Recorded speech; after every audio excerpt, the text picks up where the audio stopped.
Several wannabe Likud leaders are attempting to test the waters to eventually replace current Prime Minister Benjamin Netanyahu.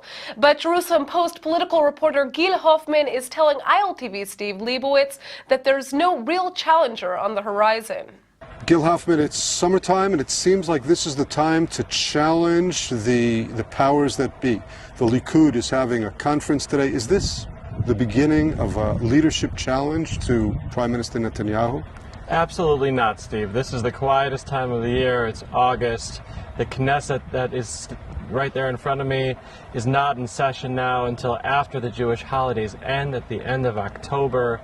Meanwhile, the members of Knesset are on vacation, but beneath the surface, there are a lot of people who want to be Prime Minister and are getting increasingly frustrated that they are not.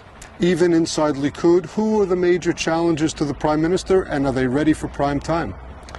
Inside the Likud, no one would dare challenge Netanyahu. They know that they can't beat him, so I burn themselves by running and losing.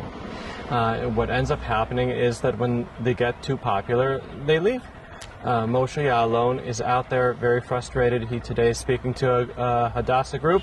He's formed a new nonprofit organization called the Movement for Alternative Leadership that we published exclusively in the Jerusalem Post here Tuesday. He is working to build himself up as an alternative, as is Gideon Sa'ar, Netanyahu's former number two.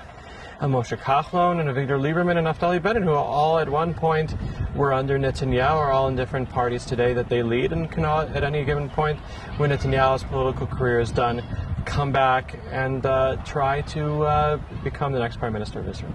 Those that are inside Likud, like Gilad Erdan and Minister Katz, they are the ones who would like to see the Prime Minister's terms limited so that it gives someone else a chance to run Likud? So exactly. Today is a meeting of the Likud Secretariat, which is chaired by Yisrael Katz, who's our Minister of Intelligence Services and Transportation.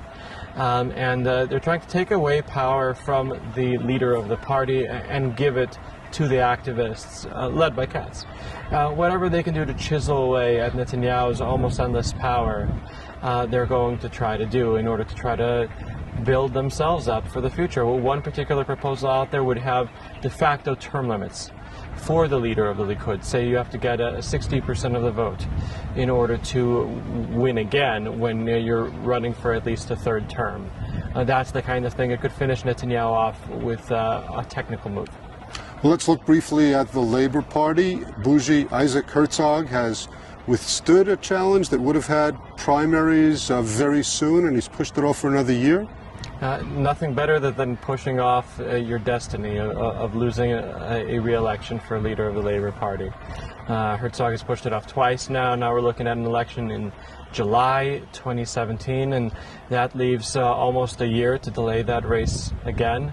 And that keeps on the sidelines the people who might consider running for leader of the Labor Party and using it as a platform to contest the country's leadership. A couple former chiefs of staff of the Israeli army, Benny Gantz, Gabi Ashkenazi, could decide to form their own party or run in some other party, but Labor is it's a party without a leader for a leader without a party.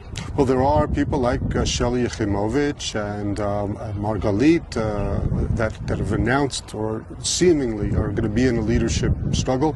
Neither of them has the ability to take over Labor? They have the ability to take over Labor, but they don't have the ability to take over the country, Steve. And I think that's what the members of the Labor Party will decide the next leader of Labor want. They are aware that the only person who can beat Netanyahu is a former general, and that there are on the sidelines 4 former generals. There's Ashkenazi and Gantz, who could run for leader of the Labor Party. There's Ya'alon, who does not belong there. He's too right-wing. And there is Ehud Barak, who no one wants. Gil Hoffman, thanks so much for being with us at ILTV.